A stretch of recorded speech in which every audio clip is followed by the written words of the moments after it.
Ketika Nabi Muhammad ditegur Allah Subhanahu wa Ta'ala, peristiwa ini terjadi ketika Nabi Muhammad sedang berdialog dengan tokoh penting dari suku Quraisy. Disebutkan bahwa di antara pembesar itu ada Utbah, Abbas, dan Abu Jahal. Mereka adalah orang yang punya kedudukan penting di kota Mekah.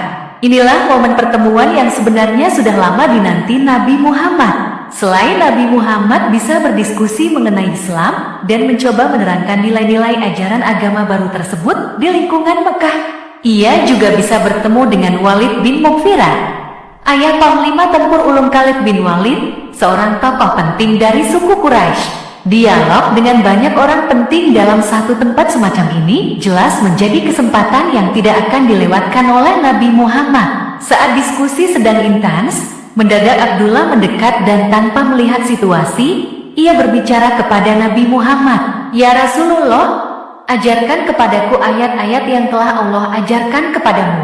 Berilah aku petunjuk," kata Abdullah.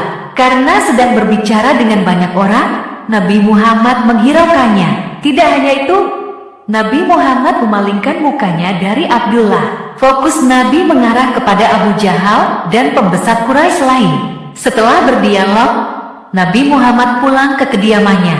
Dalam perjalanan pulang itulah mendadak pandangan Nabi gelap dan kepalanya terasa sakit, seperti ada seseorang yang memukulnya begitu keras.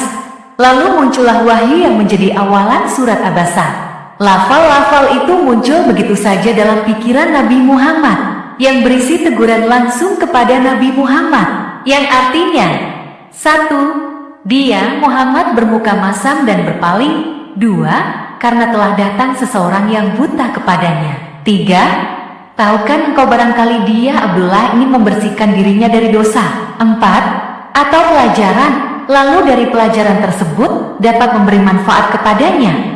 Sekalipun isi wahyu adalah kritik terhadap dirinya sendiri, Nabi Muhammad tetap segera menyebarkan wahyu yang baru saja diterimanya itu kepada para sahabat. Kita bisa memetik dari kisah ini, sekalipun Nabi adalah manusia yang dimuliakan dan terhindar dari dosa, ia tidak pernah merasa perlu untuk menutup-tutupi kekeliruan yang pernah dilakukannya.